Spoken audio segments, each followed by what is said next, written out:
All right, so this is a key to the assessment in which you had to solve equations. And in the first equation, you had a linear equation. And then notice that in those parentheses that you see here, they're all being raised to the first power. So 2x minus 1 to the first, x plus 2 to the first, x minus 4 to the first. So whenever we have that situation and we're multiplying that expression by a number or another expression, doesn't matter, it could be numerical or it could be variable, then we could use the distributive property. And so in this case, I'm going to go ahead and use the distributive property. So every term that's inside this parentheses here, I'm going to multiply by 3. Same thing here. Even though I'm saying subtract 4 times, remember subtraction is the same thing as adding the opposite. So I'm going to go ahead and distribute a negative 4. Now over here, you need to be careful. Some students, when they see 3 plus 5, they want to write that as an 8. That's not true. Okay, so the problem is that you don't have this right here. Now, if this is all you saw, then yes, 3 plus 5 is 8. But that's not what you see here. What you see is this. You see an addition problem right here, and you see that this expression is being multiplied by 5. So according to the order of operations, we have to do multiplication first. So we have to distribute the 5 first. Okay, so keep that in mind. All right, so let's go ahead and distribute. So here's your work. So this is the work you had to show. So we have 3 times 2x is 6x. 3 times a negative 1 is a negative 3. A negative 4 times x is a negative 4x. A negative 4 times 2 is a negative 8. And then plus 1 equal 3. And we're going to distribute a 5. 5 times x is a positive 5x. 5 times a negative 4 is a negative 20. So that's where we're at. All right, now at this point, on each of those sides, we're going to combine like terms. We're going to simplify each side as much as possible. So I have 6x and a negative 4x, which I can combine. So that's 2x. And then a negative 3 and a negative 8 is a negative 11. And then a negative 11 and a positive 1 is a negative 10. So I have 2x minus 10 on this left-hand side equal. And over here, it looks like the only terms I can combine are these constants. So a 3, positive 3 and a negative 20 is a negative 17. So I'm going to go ahead and put the variable part first. So I have 5x and then minus 17. All right, at this point, you're going to go ahead and bring all the variables to one side, all the constants to the other. And I'm going to go ahead and subtract 2x from both sides. I'm going to go ahead and bring the variables to the right-hand side. So I'm going to subtract 2x from both sides. And when I do that, now remember what you do to one side, you have to do to the other. Do it once here, do it once here. So when I combine like terms now, 2x minus 2x is 0. 0 and a negative 10 is a negative 10 equal 5x minus 2x is 3x and then minus 17. All right, at that point, we're going to go ahead and add 17 to both sides. So right now I'm subtracting 17. The opposite is to add 17. Notice what you do to the right-hand side. You do to the left-hand side. And then we combine like terms again. A negative 10 and a positive 17 is 7. Positive 7 equal. And then 3x. And then these are opposites. So remember, negative 17, positive 17, you add them up as 0. You get 3x. And then the next thing you're going to do, and let me go ahead and rewrite this over. So remember, you're going to solve for x. So right now, multiplying x by 3. The opposite of multiplication is division, so I'm going to divide both sides, by that coefficient of x, which is 3. And so then when I simplify this, 3 divided by 3 is 1.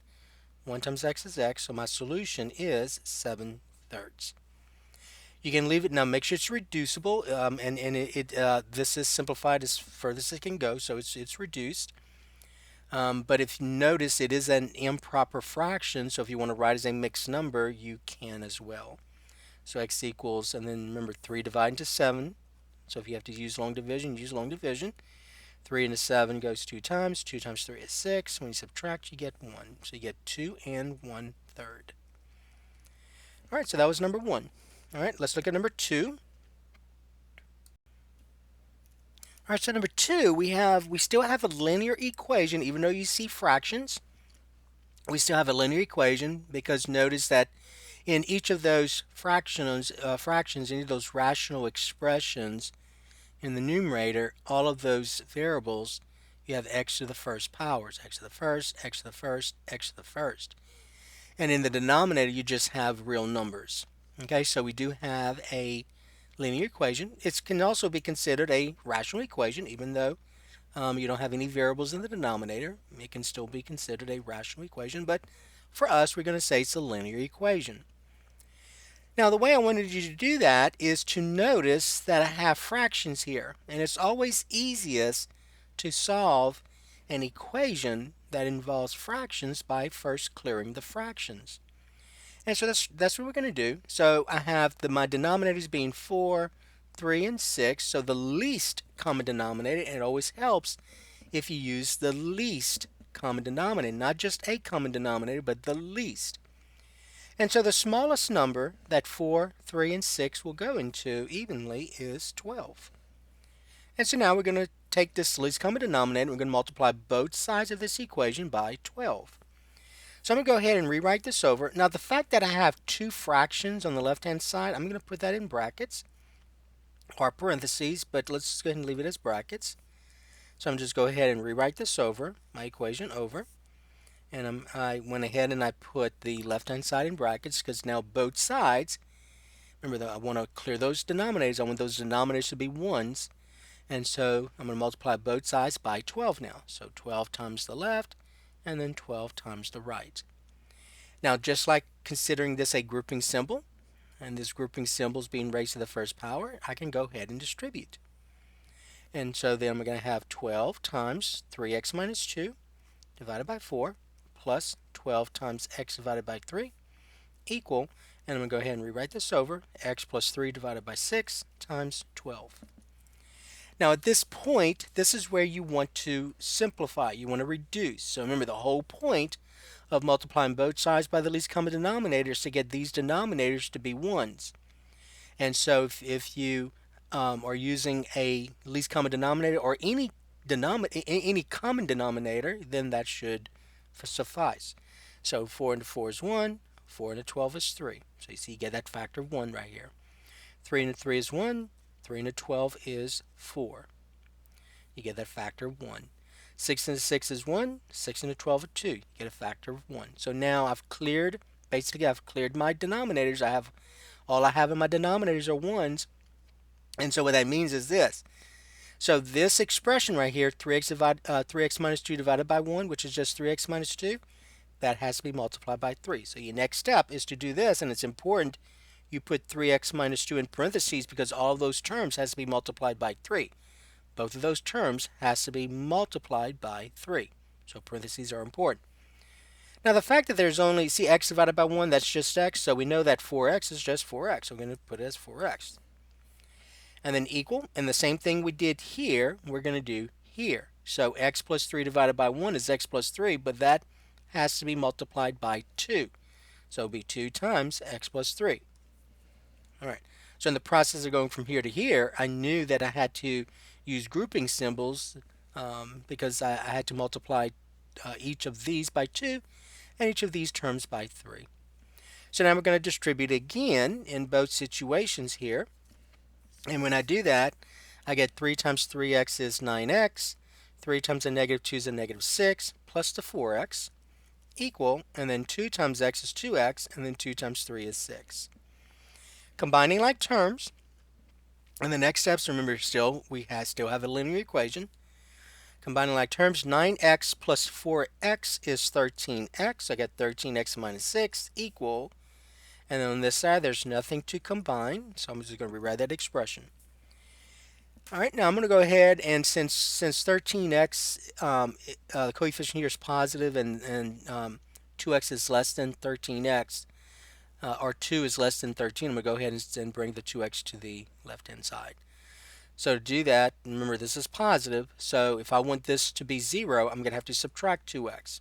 So 2x, subtract 2x, make sure you say subtract 2x, and then subtract 2x. What you do to one side, you do to the other. Then we're going to combine like terms. 13x minus 2x is 11x. Minus 6 equal 2x minus 2x is 0. That's what you wanted. You wanted this to move to the other side. So notice we have 0. And all you have left here is 0 plus 6 is 6. Then next step, remember we got to get this term by itself now. So right now I'm subtracting 6 here. So the opposite is to add 6 to both sides. And then combine like terms. A negative 6 and a positive 6 is 0. So 11x and 0 is 11x equal 6 plus 6 is 12. And then finally, to get x by itself, we're now multiplying by 11. The opposite is divide by 11. Divide both sides by 11 and then reduce. 11 divided by 11 is 1. 1 times x is x. So I get x equal 12 elevenths. Or if you want to, now make sure you reduce as much as you can. And 12 and 11, besides the factor 1, there's nothing else that they have in common. Now, if I want to, I can write this as a mixed number. So remember, 11 divided into 12. So 11 divided into 12 is 1. 1 times 11 is 11. Subtract, you get 1. So you get 1. If you want to write as a mixed number, since this is an improper fraction, you can write as 1, your quotient. Remember, this is your quotient. So you can write it as the quotient, which is 1, and then the remainder divided by the divisor. So 1 and 1 elevenths. Okay? Either one is fine. All right, so that was number 2. All right, let's look at number 3. All right, so now we have this equation. Now, this equation is not a linear equation because we have variables in the denominator. So that is not a linear equation. We call this a rational equation. So we're going to call this a rational equation, not a linear equation because of those variables that are in the denominator. Now, when solving this rational equation, just like we did in the previous problem, I want to go ahead and clear those fractions. I want these denominators to end up being a factor of 1, just like in the previous problem. So remember the previous problem that we did, we ended up having factors of 1s, and so that's what I want. To do that, though, we're going to do just like we did the previous one. We're going to have to find the least common denominator.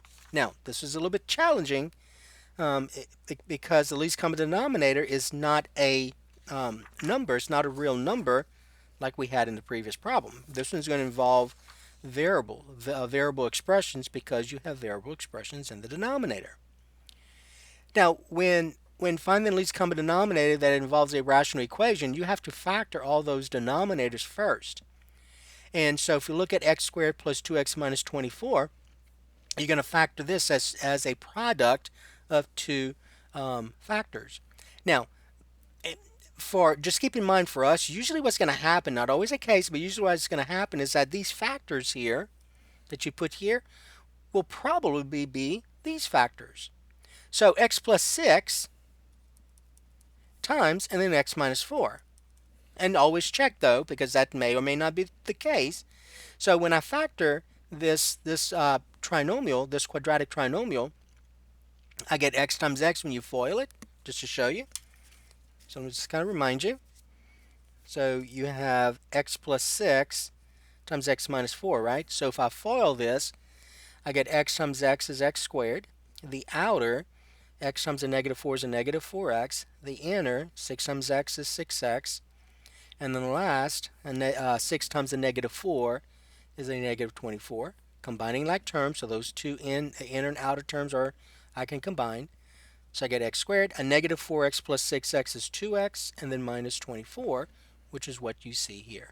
Okay? All right. And so you at least come, and by the way, I cannot factor these any further because x plus 6, the GCF, it's a linear factor, and the GCF for both terms is 1. Same thing here. All right, so I cannot factor those. So those would be considered prime factors. X plus 6 is a prime factor. X minus 4 is a prime factor as well. But when we find the least common denominator is a product. It's a product of every factor that you see. So every factor that you see here has to be in that LCD, because remember, we want to be able to clear those fractions. We want 1s in my denominator. So if we go back to the previous problem, so my LCD that I used, I had to make sure that LCD that's here, or that number that's here, it's always easiest to use the least, but some people will use a common denominator, not the least, but it's always helpful if it's the least. But I want you to notice that LCD I chose, 4 went into 12, so that factor has to be part of this number, this LCD, and it is, because 12 is 4 times 3, right? So that's why you can reduce here. And then 3 has to go into 12, so meaning that this 12 has to have a factor of 3, and it does, because 3 times 4 is 12. And over here, 6 has to go into 12, and it does, because 12 is 6 times 2. Okay? So over here, I have to make sure that whatever my least common denominator is, that this has to be in it. That this has to be in it, and this has to be in it, or a factor of it, in order for me to reduce. Okay, so it's not that difficult to determine the least common denominator. You just include every factor you see. So I see an x plus 6, I have to use it. I see an x minus 4, I have to use it. But remember, it's a product, so don't put a comma here. For some reason, I've noticed that some students put a comma here. The LCD is a product of those factors. Okay, you're not listing the factors, you're writing the LCD, the least common denominator, is a product of factors. All right, then we go to the next one, x plus 6. Don't list x plus 6 again, because then it's no longer a least. It becomes a common, which will make things much more difficult for you. Always use the least. So I have x plus 6 here. I already have it. I have x minus 4 here. I already have it. So your least common denominator is just this. X plus 6 times x minus 4. That is the least. You also, though, had to find the restrictions, because remember, I have variables in that denominator, so I can never divide by 0. So I got to figure out what values of x will make this denominator 0, what values of x will make this denominator 0, and what factors of x will make this denominator 0. Because if I solve this, if I go all the way down here, and I get x to equal some value for x, and then I got to make sure that it doesn't make these denominators 0. So that's why you look at your restrictions. So to determine the restrictions, all you do is look at each of those factors and you ask yourself, when is this factor equal to 0? Meaning this. So if you look at this right here, so x plus 6, you're asking yourself, when is x plus 6 equal to 0? Right? Well, that expression is equal to 0 when x equals a negative 6. Right? A negative 6 plus 6 is 0. So that's one of your restrictions. X cannot equal negative 6. I go to my next factor, x minus 4, and I ask the same thing. Where is x minus 4 equal to 0? So you're just solving this linear equation. So you can add 4 to both sides, and you get x equal 4. So that's where this factor is 0 when x is 4. 4 minus 4 is 0. So there's your other restriction. X cannot equal 4. Then we go to the other fractional. So that denominator is x plus 6. I already took care of it. The restriction is negative 6. And then x minus 4, I've already taken care of that. The restriction is 4. Okay? So the first thing you had to do was factor, then find the least common denominator, and then find the restriction. And now the rest is just doing this process you saw in the previous problem. It's just multiplying both sides by the least common denominator and going through the process. So let's go ahead and do number 3. So when notice that in number 3, I have two fractions or two rational expressions on the left. So I'm going to put that in brackets. So I'm going to have 4x minus 1 divided by, and always use the factored part. So I'm going to write as x plus 6 times x minus 4 minus, and then 3 divided by x plus 6. So that's the work that you're going to have to show. Alright, so that's the work. And then on the other side, since that's just one rational expression, I'm going to leave it as 5 divided by x minus 4. Alright, now at that point, this is where you're going to multiply both sides by the least common denominator. So you can say x plus 6 times x minus 4. Same thing here, x plus 6 times x minus 4. Alright, and then just like the previous problem, at this point, see right here, you had to use the distributive property to get rid of those brackets. So you're going to multiply both fractions by the least common denominator. So over here, you're going to multiply both of these by the least common denominator. So we're going to distribute, use a distributive property. So I get x plus 6 times x minus 4 times that first fraction, 4x minus 1, divided by x plus 6 times x minus 4. Okay? Minus, and do the same thing here. The LCD times this times that second fraction. So x plus 6 times x minus 4 times 3 divided by x plus 6 equal. All right, now over here, I'm running out of room here, so I'm going to go ahead and reduce what I can here. So remember, the whole point of multiplying both sides by the least common denominator is to get these denominators to be factors of 1s. You want 1s down here. Just like in the previous problem, you see you wanted 1s. 1, 1, 1. So over here, since I'm running out of room, I'm going to go ahead and, well, let me go ahead and just write it out. See if I can squeeze it in. Let's see, x plus 6. Okay, I think I'll be fine. All right, so I just rewrote this side here. Okay, now the next step is to go ahead and reduce. So all of these factors that are in the denominator better divide into the LCD, and it does, because look, x plus 6's divide out. So x plus 6 divided by x plus 6 is 1, right? X minus 4 divided by x minus 4 is 1. Over here, this x plus 6 divides into this x plus 6. So you see you have 1 times 1, which is 1. You have 1 here, and hopefully we'll get 1 here, right? And we do, because look, we see this factor in the numerator. So x minus 4 divides out. Now, at that point, you're going to rewrite what you see here. So I have 1 times 1 is 1. Okay? And so that's a 1 right here. Now over here, I have 4x minus 1 divided by 1. So that's 4x minus 1. So I have 1 times 4x minus 1. Let me go ahead and write it like this. 1 times 4x minus 1. Okay? All right. And then we're subtracting. And then notice here, though, be careful. You have 1 times x minus 4 times 3, because 3 divided by 1 is 3. Multiplication is commutative. The order in which you multiply does not matter. You have three factors that you're multiplying. 1, x minus 4, and 3. So let's go ahead and do the 3 times the 1 first. So we're going to have subtract 3 times and then x minus 4.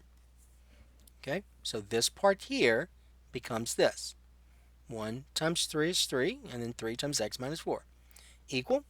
And over here, we have 5 times 1 is 5, so that's going to be multiplied by x plus 6. So 5 times x plus 6.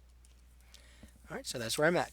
So now notice I went from a rational equation to a linear equation, but I have to get rid of those parentheses. So I'm going to use the distributive property. All right, and in all those parentheses here. Okay, but notice that 1 times 4x minus 1 is, you know, it's 4x minus 1, right? So that becomes 4x minus 1. All right, over here I'm going to distribute the negative 3. So negative 3 times x is a negative 3x. A negative 3 times a negative 4 is a positive 12, equal. And then 5 times x is 5x, and then 5 times 6 is 30. And then combining like terms, I get 4x and a negative 3x is x. And then a negative 1 and 12 is a positive 11, equal. And I cannot combine any like terms here. So those terms are not like terms. All right, at this point, let's go ahead and bring the variables to the right-hand side. So I'm going to go ahead and subtract x from both sides. It did not matter. You could have, if you wanted to, just to remind you, you could have subtracted 5x from both sides. Does not matter. If you do that, though, you got to make sure you understand that x minus 5x is a negative 4x. Okay? See, that's a positive 1. A 1 and a negative 5 is a negative 4 when you add them up. And then negative 4x plus 11 equal, and then 30. So if you had done that, this is what you would get. If you did this right here, this is what you would get when you combine like terms. 0 and 11 is 11, equal, and then 5x minus x is 4x plus 30. So you see the difference? Okay? All right. You'll still get the same answer as when you go along, but just notice that depending on which side you bring the variables on, you'll get an equation that doesn't look the same. All right? But they're equivalent. just to remind you, though this equation is equivalent to this, it just doesn't look exactly the same. But they are equivalent. They're going to have the same solution. All right, so then let's go ahead and subtract 30 from both sides. So 11 minus 30 is a negative 19. Equal, when I add those, I get 0, so I get 4x. And then all you do is just get x by itself, so we're going to divide both sides by 4. And then when I reduce, I get 4 divided by 4 is 1. 1 times x is x. I get x to be a negative 19 fourths. Okay, so negative 19 fourths, and I cannot reduce that. But if I wanted to, I could write this as a mixed number because this is an improper fraction. So 4 into 19. So 4 goes into 19 what? 4 times? Oops, sorry. Yeah, 4 times. 4 times 4 is 16. Subtract, you get 3, right? So this is your quotient, this is your remainder, this is your divisor. So remember, this is your divisor. That's called a divisor. And that's called your remainder. And this is called the quotient. And so when you write an improper fraction as a mixed number, it's always the quotient. But remember, it's negative, so you can say negative 4. And the fractional part is going to be the remainder divided by the divisor. So 4 and 3/4. All right. Okay. So that was number 3. So let's look at number 4. All right. So number 4. All right. So this was number 4. So you had this quadratic equation, and you were told to solve this quadratic equation by factoring. So make sure you're always following directions. So if you solve this using quadratic formula, you couldn't get any credit for it because you did not follow directions. Directions did not say solve by any method. The directions said solve by factoring. So I needed to see the fact that you had factored. And so you have this quadratic equation. So remember, this is a quadratic equation. And if you notice the exponent of the variables, this is a 2, this is a 1. So the largest exponent is 2, so that's a quadratic equation. Notice it is in standard form. You have all the terms on one side and the constant 0 on the other. So that's in standard form, and it is in descending order. So we're going to go ahead and factor now. So what I needed to see, so this is what I need to see. I needed to see the product of two factors equal to 0. So I needed to see that this is written as a product of two factors. Also keep in mind this is an equation, so you better have an equation here. You better say equals 0. So this one was not that difficult because the first term here, the coefficient 3, is a prime number. The only possibilities for 3x squared is 3x and x. That's the only possibility you could have written. Now for 8, there are several possibilities. So when you did that for 8, you could have used 4 times 2. You could have said 8 times 1, right? So there's only 2 possibilities there. So we're going to go ahead and try the 4 and 2 first. And so what's going to work, just to do this for our time period, but what's going to work is to have the 4 here and the 2 in that factor. Now remember, the last sign's negative, so that means that these factors in here have to be different. So one's positive, one's negative, and what's going to work there is for this expression here to be x minus 4, and for this expression, for this expression to be x plus 4, and this expression to be 3x minus 2. Now before you go on, always check.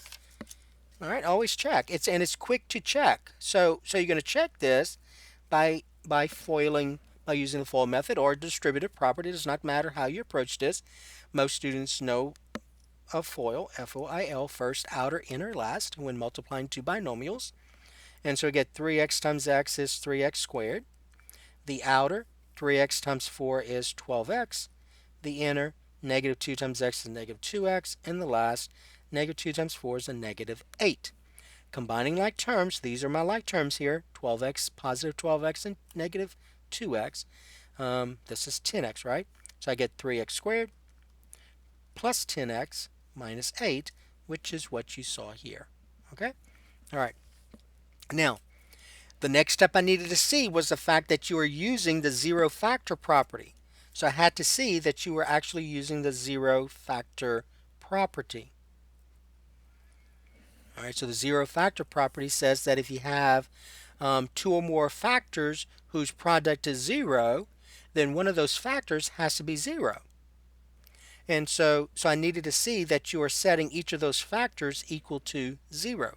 So I get 3x minus 2 equals 0, x plus 4 equals 0. So, so in order for this product to be 0, one of these had to be 0. So we're going to solve both of them. So I went from a quadratic equation to two linear equations. So now we're almost done. Okay, so we're going to solve for x here. So to get x by itself, right now I'm subtracting 2. So I'm going to add 2 to both sides. Combine like terms. The 2 and the negative 2 add up to be 0. So I get 3x equal, and then 0 plus 2 is 2. And then to get x by itself, we're going to divide both sides by 3. And when I do that, 3 divided by 3 is 1. 1 times x is x. I get x equal 2/3. And there's nothing else I can do.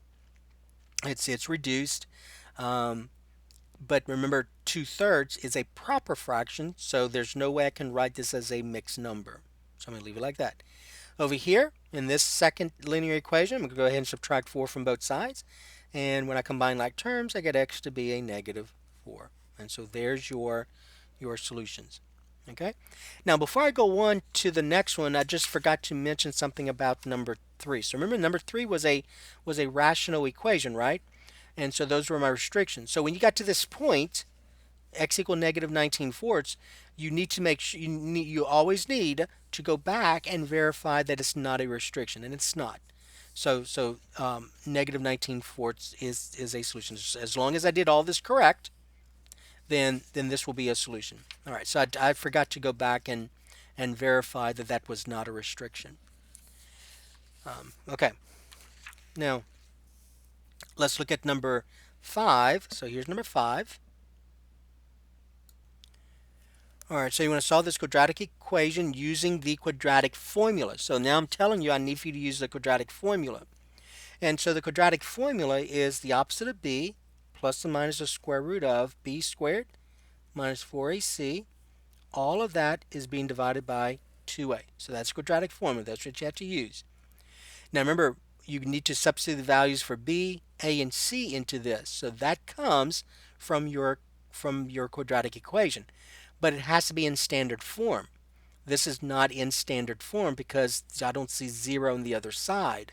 So I need to bring this -2 to the other side. So to do that, I'm going to add 2 to both sides. And when I add 2 to both sides, I get 3x squared minus 6x plus 2 equal 0. And because -2 plus 2 is 0. So now this is in standard form.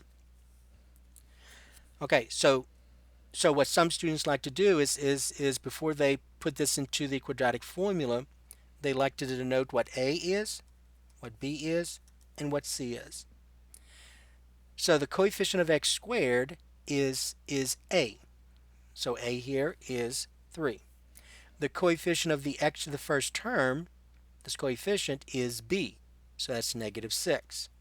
And then your constant is c. So that's 2. So that comes from in your lessons where you saw the general form of a quadratic equation looks like this: ax squared plus bx plus c equals 0. So that's where the a, b, and c comes from.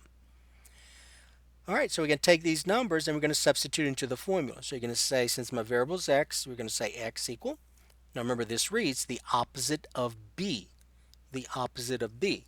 So in our case, the b is a -6. So the opposite of a -6 is a +6. So 6 goes here. So we're going to say 6 plus or minus the square root of, and then we're going to go ahead and deal with the radicand. Now remember, in the quadratic formula, b squared minus 4ac is called the discriminant.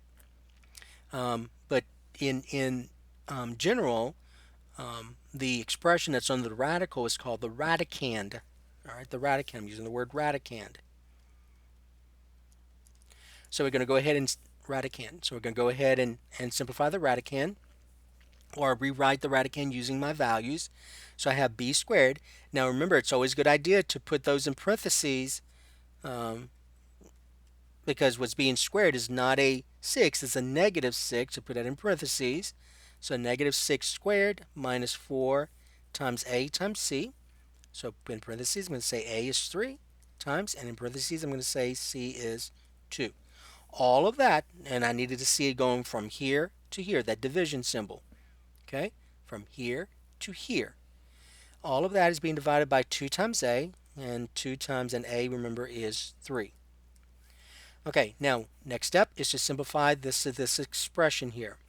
So I have 6 plus or minus the square root of a negative 6 squared. Remember, negative 6 squared means a negative 6 times a negative 6, which is a positive 36. So remember, b squared is never going to be negative. So don't put this as negative 36, because b squared is never negative. You're squaring a number.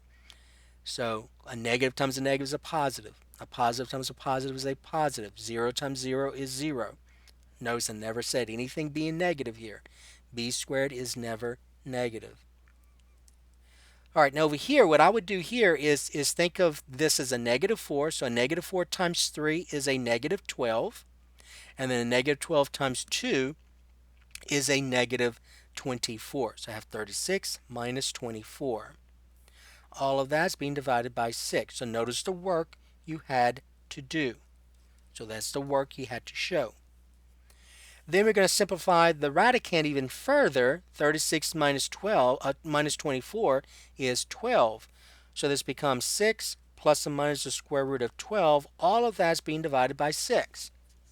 All right, now you need to simplify the radicals if possible. Okay, so if I look at the square root of 12 and think about the square root of 12, I know that besides the number 1, there's another perfect square that goes into 12, and that's 4. So remember, you got to look for perfect squares to simplify. Now in this case, I can simplify this because besides the number 1, remember your perfect squares are 1, 4, 9, 16, 25, and then the next one is 6 squared, which is 36, and so on. So 1 always goes into these numbers, so always look for another perfect square. So the largest perfect square that goes into 12 is this 4. So I can write this as square root of 4 times the square root of 3. Now this is not always factorable, but in this one, since that's a 12, I can factor that. So this part here may or may not be able to simplify further. This one is, because for 12, 4 goes into 12. And then the square root of 4 is 2, so I get 2 square root of 3, and so that's what goes here. So this becomes 6 plus or minus 2 square root of 3 divided by 6. Now at this point, you need to simplify further. You have to notice that 6, 2, 6, 2, and 6, they're all divisible by 2. So you're going to say 6 divided by 2 is 3, plus or minus 2 divided by 2 is 1. 1 times square root of 3 is square root of 3, divided by, and then 6 divided by 2 is 3. And there's your answer. All right. Now, you can leave it in compact form, and there are other ways to write this. You could say, well, I'm going to write these solutions separately. Okay, so that's fine. You could say 3 plus the square root of 3 divided by 3, comma, 3 minus the square root of 3 divided by 3. So both of those are your solutions. Some of you, what you did was you left, when you wrote it like this, then you said this. You said, well, I'm going to go ahead and take each of those terms and divide by 3. So in other words, you said 3 divided by 3 plus or minus the square root of 3 divided by 3, and then you simplified 3 divided by 3, which is 1. So you said 1 plus or minus square root of 3 divided by 3. So multiple ways of writing the solutions. Okay? All right, so that was number 5.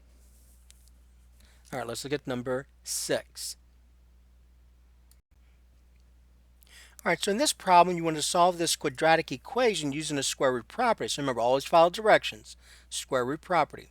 And so the fact that this expression here is being squared, and that's by itself, see, that's by itself, okay? You have some expression being squared. Then the next thing you want to do is to use the square root property. That's your next step. take the square root of both sides. So this is what I needed to see. All right, so now we're going to take the square root of both sides. You can say square root of the left and square root of the right. But remember, when you take the square root of both sides, don't forget you're going to have one of the sides you're going to put a plus or minus. So we tend to put the plus and minus with the constant that's on the other side. And so then remember, the square root and the square undo each other. And so you're left with the expression 3x minus 5 equal. And I'm going to go ahead and rewrite this as a square root plus or minus the square root of a negative 8. Now this is where some people get confused. They see the square root of a negative 8 and they say, well, I cannot take the square root of a negative number. Well, you're right. You're not going to get a real number, but you've learned about imaginary numbers. And so you have to use that fact. You can't just stop there and say there's no real solution, because mathematically you know at this point you know about imaginary solutions. So you have to use the fact that you know of those types of numbers. So imaginary numbers. And one of the things you learned was that when you have the square root of a negative 1, that's equal to the imaginary unit I. All right, so we defined the square root of a negative 1 to be the imaginary unit I. All right, but yes, you're right. This is not going to be a real number, but if you put not a real number, you're going to lose most of your points because you did not use the fact that you know about imaginary numbers. Okay, so now that we know that, we're going to go ahead and simplify the square root of a negative 8. Now here's what you have to do.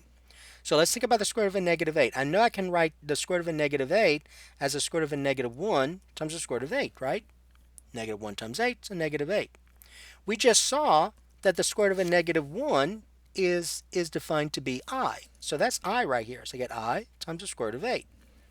But then I know that I can simplify the square root of 8 further, just like we did in the previous problem when we saw the square root of a 12, because I know that 4 will go into 12, and so I can rewrite 4 is a perfect square that goes into 12, so I can rewrite 12 as 4 times 3. Same thing here. If you think about 8, 4 goes into 8, right? 4 is a factor of 8. So I can write this, let me go ahead and put that here. So I get I, and then square root of 8, I can say the square root of 4 times the square root of 2. 4 times 2 is 8. And then I know that the square root of 4 is a perfect square, so the square root of 4 is 2, so I get I times 2 times the square root of 2. Now, to make this look a little bit better, there are several things you can do.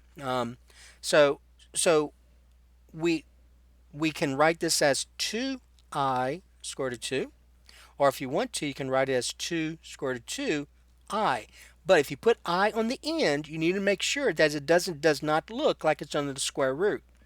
So that's why some students, rather than putting I at the end when they have a square root or a radical symbol, because if they're not careful, it looks like that I is under the square root. That's mathematically not correct. You would not get all your points. So rather than risk that, they'll put I between the factor 2 and the square root of 2, just like this. So that's the one I'm going to use. I'm going to go ahead and put that one. So I'm going to get 3x minus 5 equal plus or minus 2I square root of 2. All right. So now I want to get x by itself. So there are multiple ways you could have gone from here. You could have said, well, I'm going to go ahead and add 5 to both sides, just like that. And so now when I combine like terms, a negative 5 and 5 is 0, so I get 3x equal. Now this is 5 plus or minus 2I squared root of 2. So you got to write like this. You got to say 5 plus or minus 2I squared root of 2. And then finally, if you did this approach, then finally all you had to do to get x by itself is notice that I'm multiplying by 3. The opposite is to divide by 3. So I'm going to go ahead and rewrite this over. So you would have said divide by 3, just like that. And then 3 divided by 3 is 1. 1 times x is x. So I get x equal 5 plus or minus 2I square root of 2. And all of that is being divided by 3. And there's your solution. So you have your two solutions. So if you wanted to break it apart, you could have said, 5 plus 2I square root of 2 divided by 3, comma, 5 minus 2I square root of 2 divided by 3. Okay? So either one of those is fine. Now, let me just kind of say this, so remember right here, we went ahead and added 5 to both sides, so that's the approach we took, and that's the one that most students will do. But just notice you could have said this as well. So at this point, you could have said, let's see, 3x minus 5 equal plus or minus 2I squared root of 2. So you could have said, well, I'm going to rewrite it into two separate equations. I'm going to say 3x minus 5 equals a positive 2I squared root of 2, or 3x, that's a 3. 3x minus 5 equals a negative 2I squared root of 2. All right, that's fine. Okay? And then but you got to get x by itself, right? So you're going to add 5 to both sides. And so when I combine like terms, this is 0. So I get 3x equal 5. So that's 5. And then plus 2I squared root of 2. Don't say that's 7. 5 plus 2 is 7. Don't say that because those are not like terms. See, this term and this term are not alike. This has the radical 2, and it even has the imaginary unit I. This does not. So this right here is a different number than this is. This is an imaginary number. This is a real number. Okay? All right. And then divide both sides by 3, and you're done with that one. So get x equals 5 plus 2I square root of 2. All of that divided by 3. Over here, do the same thing. Add 5 to both sides. Combine like terms. I get 3x equals 5 minus 2I square root of 2. Then divide both sides by 3. And you get x equal 5 minus 2I square root of 2, all divided by 3.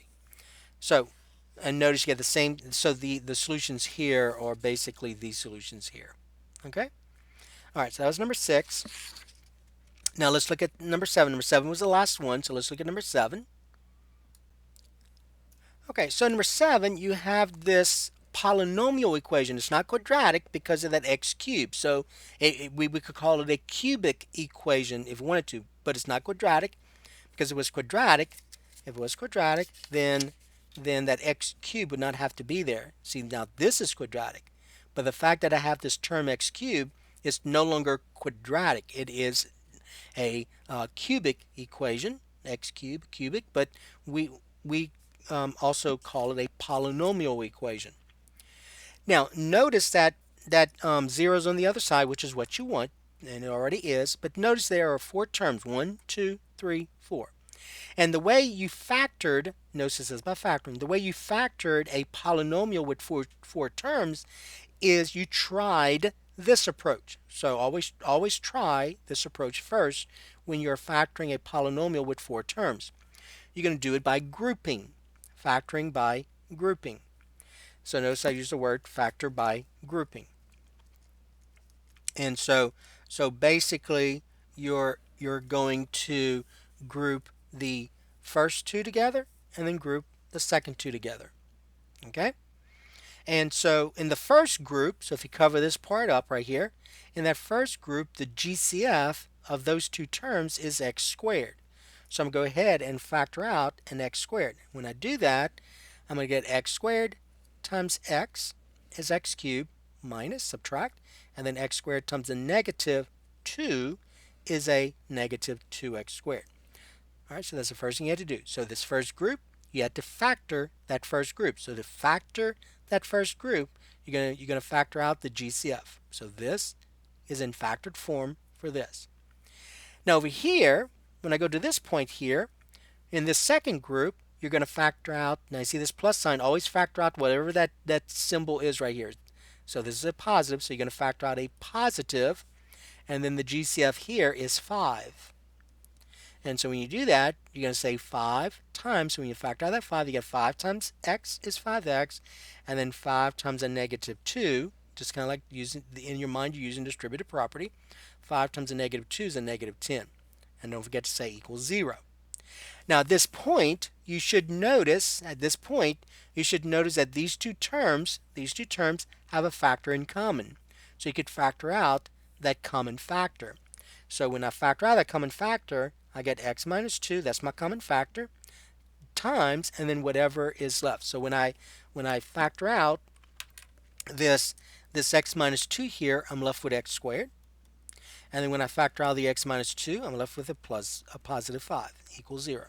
Okay, and always you can always check x minus 2 times x squared is this, and then x minus 2 times a positive 5 is this. All right. Now, at this point, this is where you're going to use the zero factor property. The zero factor property. Because at this point, I notice that I have two factors whose product is 0. So one of those factors has to be 0. So at that point, I have to set both of them equal to 0. So I want you to notice now I went from a polynomial equation that was cubic, a cubic polynomial equation, so a cubic polynomial equation, to two equations. One is linear, one's quadratic. So the linear one is easy. So when I solve this linear equation, I'm going to add 2 to both sides, and so I get x to be 2. So that's one of my solutions. Over here, this for this could be a little difficult for students if you're not remembering the idea of imaginary numbers. So this quadratic equation does not have an x term. You have an x squared term and you have a constant but no x term. So whenever that's the case, it is always easy to use the square root property. And so if I'm going to use the square root property, then I've got to get x squared by itself. So I'm going to go ahead and subtract 5 from both sides. And so when I subtract 5 from both sides, I get x squared equals a negative 5. And so now the next step is to get x by itself. I've got to recognize that I'm squaring x. And so the opposite of squaring is to square root. So at that point right here, when I get to that point here, then I've got to take the square root of both sides. But remember, when you take the square root of both sides, don't forget about that plus or minus. And so the square and the square root undo each other, so you get x equal plus or minus the square root of negative 5, which you've got to rewrite this. So don't say no real solution. You're right, there is no real solution, but you know about imaginary numbers. So I expect you to write your solutions as, and remember, square root of a negative 5. So that's the square root of a negative 1 times the square root of 5. Square root of a negative 1 is I. The only perfect square that goes into 5 is 1, and also notice the fact that 5 is a prime number, right? So since 5 is a prime number, the only perfect square that goes into a prime number will be 1. So I cannot simplify this any further. So therefore your answer is going to be, let me put that here, is going to be plus or minus I square root of 5. Now you could have rewritten it where you had I on the back end, but just make sure you don't have that I under the square root. So don't extend it to where it looks like that imaginary number is under the square root, because then that's no longer mathematically correct, and you will not get all your points. All right, so that's it. So those are your solutions. So, and if you wanted to, so there are 3 solutions, 1 here and you had 2 here.